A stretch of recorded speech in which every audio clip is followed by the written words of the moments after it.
Conférence du 20 juin 1968. Titre: Marcher sur l'eau. La Bible s'adresse à l'homme imaginaire, qui est immortel et ne peut pas mourir. Le corps éternel de l'homme est l'imagination, qui est Dieu lui-même.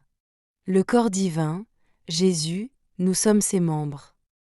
William Blake. Ted Kennedy a récemment fait l'éloge de son frère, citant un passage de George Bernard Shaw. La pensée était la suivante: certains hommes voient les choses telles qu'elles sont et disent: pourquoi je rêve de choses qui n'ont jamais existé? Et je dis: pourquoi pas?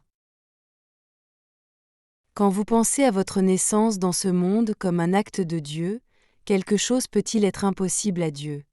Ne sachant ni comment ni pourquoi vous êtes ici, vous péchez contre le Saint-Esprit quand vous osez mettre une limite à la puissance qui vous a amené ici. Il n'y a pas d'autre péché contre le Saint-Esprit que la croyance de l'homme que quelque chose est impossible à sa merveilleuse imagination humaine. Je veux que tu fasses tout ça. Ne limitez pas la puissance créatrice de Dieu. Imaginez ce qui est inimaginable et marchez sur l'eau, par la foi. L'eau symbolise votre acceptation de la vie comme psychologique, et son drame se déroulant dans l'imagination. Lorsque vous arrêtez de vous excuser ou de vous excuser pour des expériences de vie et que vous commencez à réorganiser la structure de votre esprit pour avoir l'impression que votre souhait est exaucé, vous marchez sur l'eau. Les Écritures parlent de pierre, d'eau et de vent. Acceptez les faits de la vie et vous marchez sur la pierre. Changez les faits dans votre imagination et vous les avez transformés en vérité psychologique, qui devient alors une expérience spirituelle. Lorsque vous vivez selon ce principe, vous marchez sur l'eau, vers votre naissance d'au-delà. Permettez-moi maintenant de partager quelques expériences d'un ami qui pratique l'art de marcher sur l'eau. Dans sa lettre, il a déclaré: « Il y a une dame dans mon bureau qui parlait constamment de l'absence d'hommes éligibles décents, déclarant qu'ils étaient tous de la populace et pas bons. Il y a 6 semaines, alors que je rentrais du travail chez moi, j'ai vérifié ces paroles. Je l'ai entendue me dire qu'elle sortait avec un homme merveilleux et partageait les choses merveilleuses qu'il faisait. Récemment, cette dame était si sombre que je me suis souvenu de vérifier à nouveau ces mots, alors je l'ai fait. Hier, elle a passé 20 minutes à me parler du parfait gentleman avec qui elle sort maintenant. Il doit être formidable, car cette dame marche maintenant en extase. » Il a ensuite ajouté: « Un partenaire m'a demandé d'écrire une nouvelle critique pour leurs clients. J'ai rassemblé toutes les fournitures dont je pourrais avoir besoin, les ai mises dans un dossier et les ai placées sur mon bureau, qui était avec une grande pile de travail à faire. Puis, un vendredi, mon partenaire a dit: « Mon client veut me voir lundi prochain à 9 h dans son bureau. » Et j'ai réalisé que je devais produire la nouvelle critique à ce moment-là. Je me suis immédiatement assis et j'ai pensé qu'il était 17 h. Mon examen a été terminé, lu par mon partenaire et approuvé.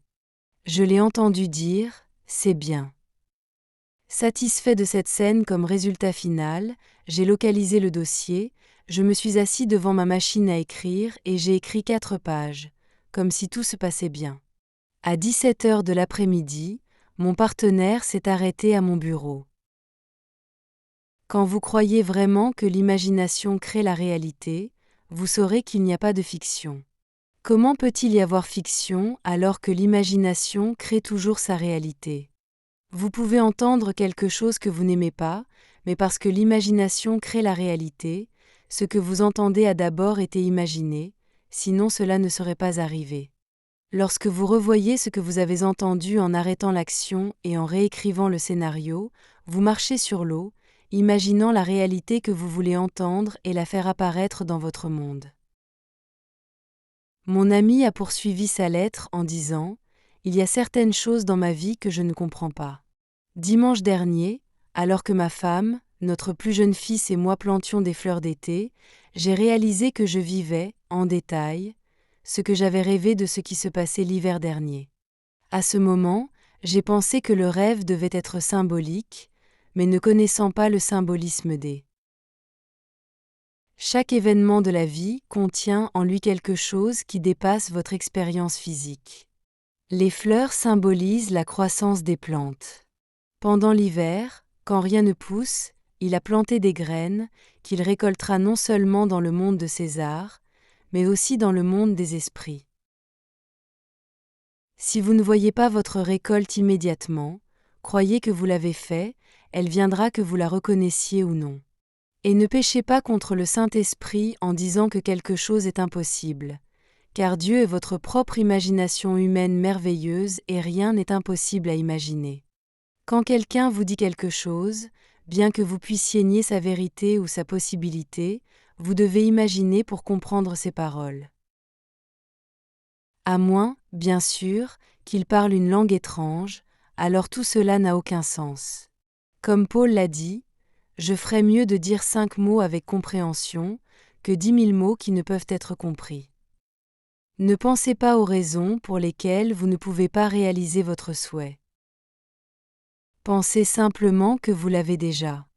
Si vous vous dites que ce n'est pas possible, vous péchez contre le Saint-Esprit.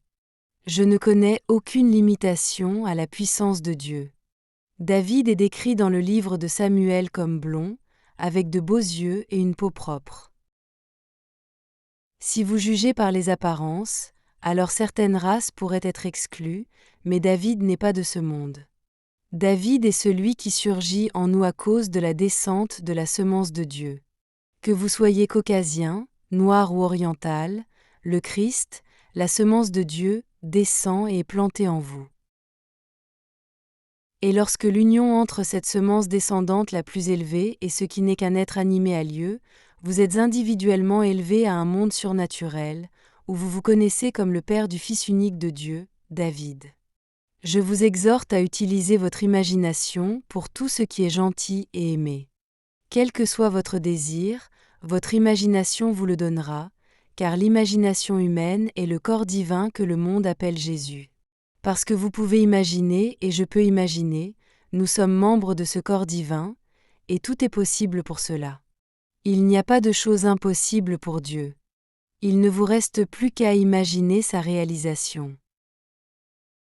La foi est une expérience qui se termine comme une expérience. Expérimentez en croyant que vous avez déjà tout ce que vous voulez, et vous aurez l'expérience. Essayez, vous comme mon ami l'a fait. Il a expérimenté la pensée que la dame avait un merveilleux petit ami. Puis il l'imagina en l'entendant lui parler du nouvel homme de sa vie. Puis son expérience est devenue son expérience. Vous êtes le centre du monde dans lequel vous vivez. Un autre apparent n'est qu'une extension de vous-même, car le centre de votre être est la protéine. C'est lui qui joue les rôles de tous les autres apparents. Je vous mets au défi d'expérimenter un travail nouveau ou meilleur, un mari ou une femme, une nouvelle voiture ou une nouvelle maison. N'essayez pas d'analyser vos désirs ou de vous blâmer. Pour le moment où vous le faites, vous découvrez innombrables choses qui sont désagréables, et au moment où elles sont pensées, elles se forment. Personne n'est sans péché. À un moment donné, tout le monde a mentalement convoité ou volé. Décrivez un homme en des termes peu flatteurs et vous lui avez volé sa réputation. Tout le monde est coupable, donc ne vous analysez pas, car si vous le faites, vous manquerez la cible. S'inquiéter de ce que vous auriez pu faire, c'est gaspiller votre pouvoir créatif. Vous collecterez l'ivraie ainsi que le blé, au fur et à mesure que chaque acte imaginaire est accompli. Mais commencez dès maintenant à planter quelque chose de gentil, pas seulement pour vous-même, mais pour votre voisin, ami ou enfant. Tombez amoureux de l'idée qu'il est heureux et en sécurité. Ressentez la satisfaction qui vient lorsque vous reconnaissez votre récolte, car si une récolte n'est pas reconnue, il n'y a pas de satisfaction. Mais lorsque vous faites quelque chose consciemment et voyez votre récolte, vous recevrez une énorme satisfaction. Prouvez que vos pensées ont un pouvoir créatif en imaginant constamment et en marchant sur l'eau. Peu importe ce qui se passe pendant la journée, vérifiez-le. Faites la journée selon ce que vous voulez et vous marchez sur l'eau. La Genèse raconte l'histoire de Jacob, qui a vu un puits recouvert d'une pierre. Enlevant la pierre, il a puisé de l'eau pour son troupeau. Et quand il a remis la pierre à l'intérieur, tout semblait être comme avant, donc personne ne savait qui avait roulé la pierre et tiré l'eau. Dans le Nouveau Testament, Jésus a accompli son premier miracle en remplissant les bocaux en pierre avec de l'eau et en tirant du vin. Les faits aveuglent le moi à l'imagination. Je suis venu pour guérir cet aveuglement et pour vous montrer comment supprimer les actes de la nature. La femme du bureau a partagé ses faits, ainsi que l'homme qui a été grondé. Découvrant que l'imagination est son puits, mon ami a enlevé ces faits de pierre de son esprit, et a tiré la vérité qu'il voulait entendre de son imagination et l'a placée dans un autre récipient, un autre fait. Versez de l'eau dans n'importe quel récipient, et peu importe la forme ou la taille du pot, congelez le récipient et l'eau aura pris sa forme.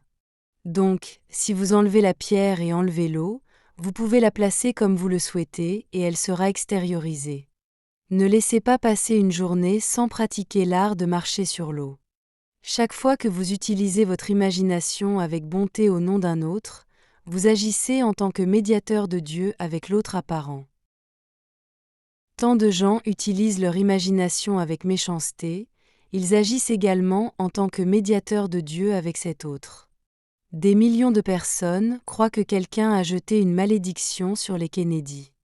Savez-vous que de tels pouvoirs existent, parce que l'imagination crée la réalité?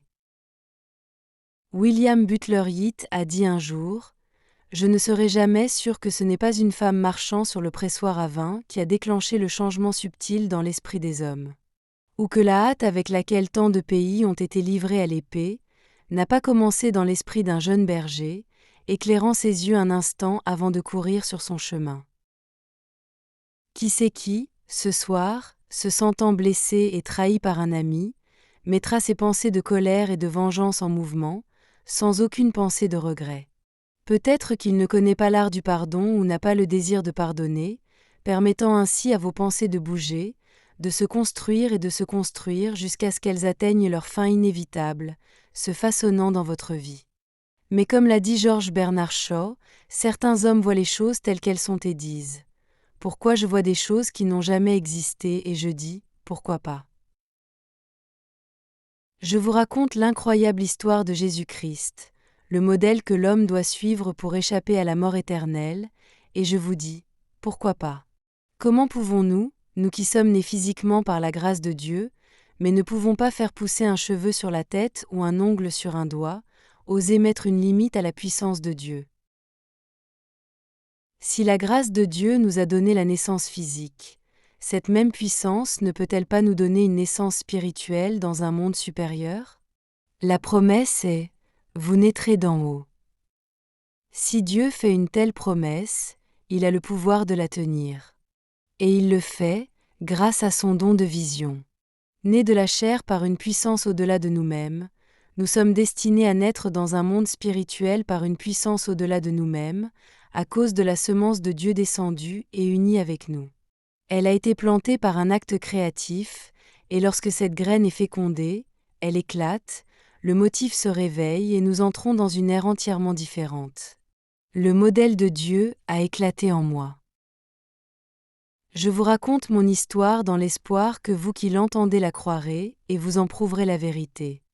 Je vous ai parlé de la loi de César, vous apprenant à marcher sur l'eau et à utiliser cette loi psychologique pour changer votre monde, non seulement pour vous, mais pour les autres. Personne n'a besoin de rester derrière la balle proverbiale, oui s'il connaît cette vérité. Il n'est pas nécessaire de mendier ou de demander quoi que ce soit à qui que ce soit, car tout vit dans l'imaginaire humain, prêt à être approprié et rendu visible.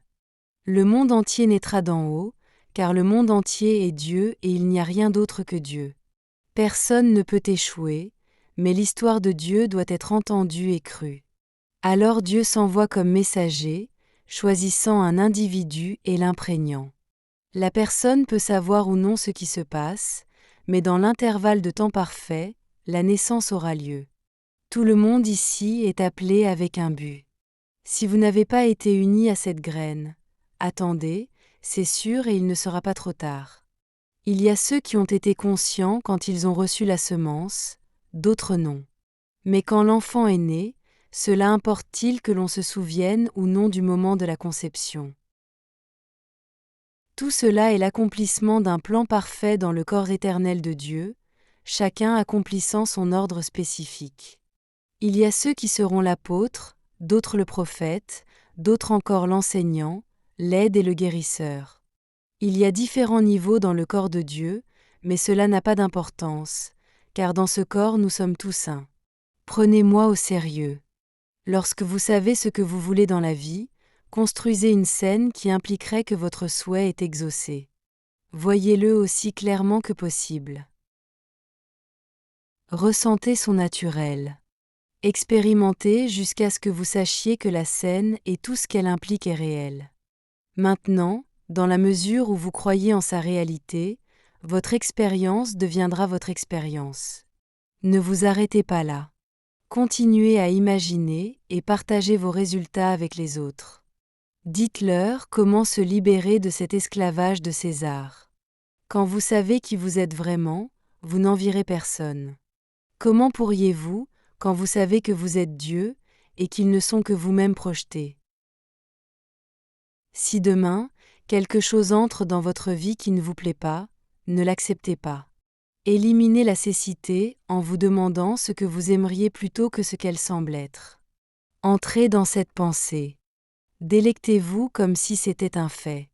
Convainquez-vous que c'est le cas. Croyez en sa réalité et cela deviendra votre expérience. Maintenant entrons dans le silence.